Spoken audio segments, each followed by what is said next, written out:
तरह के हालात चल रहे हैं, इसमें गालिब इम्कान है कि ये इंतखाबात एक बार फिर रीशेड्यूल होंगे। हाजी गुलबर साहब को वफाक की हिमायत हासिल है, मुख्तलिफ़ सियासी जमातों की हिमायत हासिल है और इदारों की हिमायत हासिल है। सबसे जो अहम चीज़ है वो ये है कि हुकूमत नहीं चाहती है कि अगर अपोजिशन में बैठे 4 मेंबरों की पार्टी को लाके वज़ीर आला बनाया जाए। हाजी गुलबर पर उनके क्या तहफ़्फ़ुज़ात हैं? हाजी गुलबर और राजा आज़म के दरमियान है असल में कांटेदार मुकाबला। अस्सलाम वालेकुम नाज़रीन, आप देख रहे हैं WTV में हूँ वजाहत अली। नाज़रीन, आपको पता है कि इस वक्त कायदे ऐवान के हवाले से जो इंतखाबात होने जा रहे हैं उस हवाले से इस वक्त गहमा गहमी है।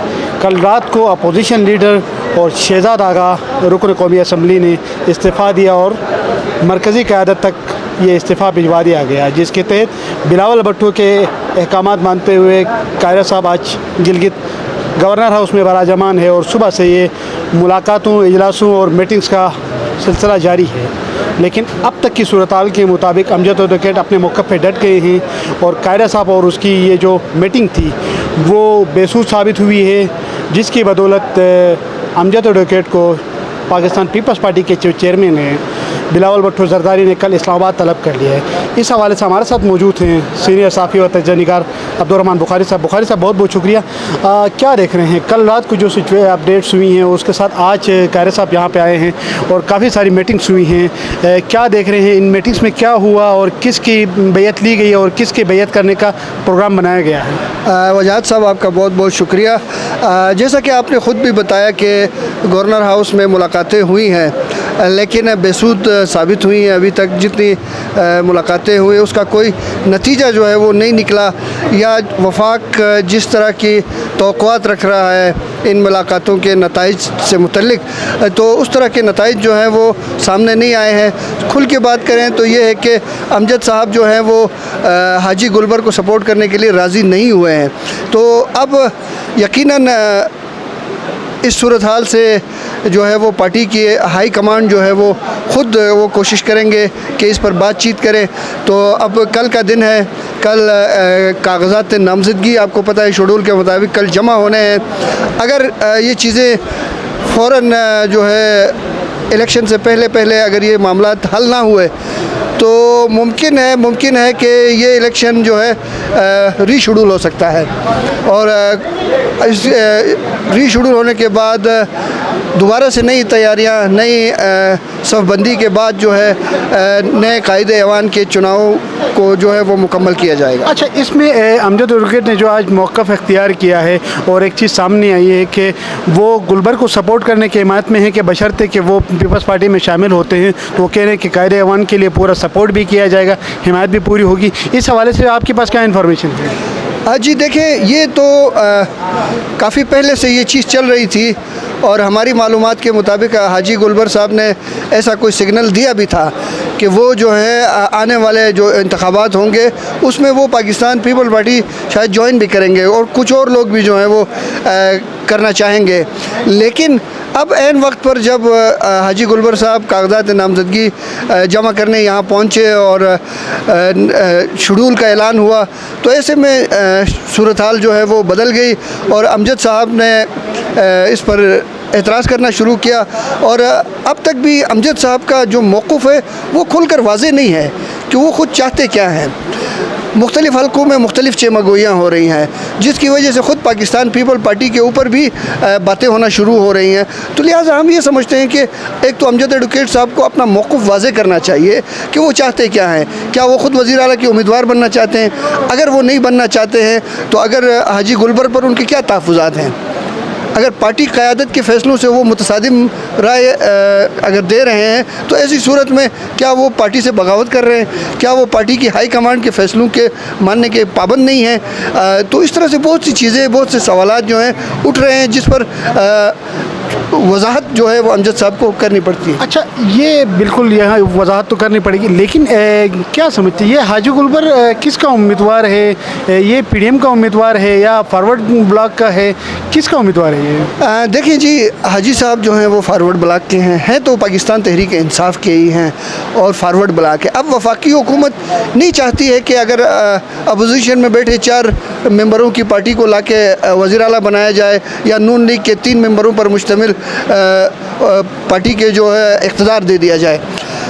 वफाकी हुकूमत यही चाह रही है कि जो ऐवान के अंदर अक्सरियती जमात है पाकिस्तान तहरीक इंसाफ, इसी के अंदर जो फारवर्ड ब्लॉक बना है, इनको वो इख्तियार दे। इसमें फॉरवर्ड ब्लॉक बड़ा है इस वक्त हम ख्याल, क्योंकि हम ख्याल वाले भी बड़े तगोदे, आज भी उनकी मुलाकात हुई है गवर्नर और उसके साथ मुशीर उमूर कश्मीर के साथ। वो कह रहे हैं कि हमारे साथ 18 मेंबरान हैं। उसके साथ मुस्लिम लीग नून का इस वक्त क्या बैयत कर चुकी है गुलबर साहब की कि नहीं? देखिए, मुस्लिम लीग नून तो ऐसा है कि वो अपने पार्टी क़यादत के फ़ैसले पर उनकी तरफ से अभी तक कोई तनकीद नहीं आई है और मुकम्मल खामोशी है नून लीग की तरफ से। अब जो हाजी गुलबर साहब हैं, हाजी गुलबर साहब को वफाक की हिमायत हासिल है, मुख्तलिफ़ सियासी जमातों की हिमायत हासिल है और इदारों की हिमायत हासिल है। सबसे जो अहम चीज़ है वो ये है, अब राजा आज़म साहब जिनको पाकिस्तान तहरीक इंसाफ ने अपना नामज़द उम्मीदवार जो है वो बनाया और उन्होंने जो कागज़ात नामज़दगी जमा किए उसमें भी वो पाकिस्तान तहरीक इंसाफ के नामज़द उम्मीदवार के तौर पर हैं। लेकिन गुज़श्ता रोज़ आप ही के एक उसमें मैंने उनका इंटरव्यू देखा था कि उन्होंने ये कहा कि जी मैं हम ख्याल ग्रुप से ताल्लुक़ रखता हूँ। जो उनका ये मौक़िफ़ अपनाना यकीनन एक दबाव का नतीजा है और वो भी इस हालात को समझ गए हैं कि खान साहब का नाम लेकर वो उनके लिए बहुत मुश्किलात होंगी। पार्टी के नामज़द उम्मीदवार बनकर सामने आने से उनके लिए भी मसाइल हैं। तो ऐसी सूरत में अब सूरत हाल आपके सामने वाज़े है। एक तरफ वफाक की हिमायत याफ्ता टीम के साथ इक़्तिदार की रस्साकशी है, तो ऐसे में दोनों हाजी गुलबर और राजा आज़म के दरमियान है असल में कांटेदार मुकाबला। अगर 13 तारीख को पोलिंग होती है, इलेक्शन होते हैं, रायशुमारी होती है, तो ऐसी सूरत में एक आध वोट पर ही कोई फ़ैसला सामने आ सकता है। अच्छा, इस पूरे सिनेरियो में आप क्या समझते हैं कि इस वक्त तक किसका पल्ला भारी है और क्या इसमें मज़ीद तब्दीलियाँ होंगी और क्या ये पोस्टपोन भी हो सकते हैं इलेक्शन? जी देखें, जिस तरह के हालात चल रहे हैं इसमें गालिब इम्कान है कि ये इंतखाबात एक बार फिर रीशेड्यूल होंगे और जब तक गेम मुकम्मल खेलने वालों के हाथ में नहीं होगी यकीनन वो कोई रिस्क लेने के लिए तैयार नहीं हो सकते हैं। हालात इस किस्म के हैं। तो अगर नंबर पूरे हो जाते हैं हाजी गुलबर साहब के, एहतियातन एक आध वो ज़्यादा भी रख सकते हैं, तो इसके लिए ये ज़रूरी है कि पाकिस्तान पीपल पार्टी को मनाया जाए, अमजद साहब को मनाया जाए। अमजद साहब के पास 4 वोट हैं, तो आज या कल शाम तक भी मुमकिन है कि उनको मना लिया जाएगा।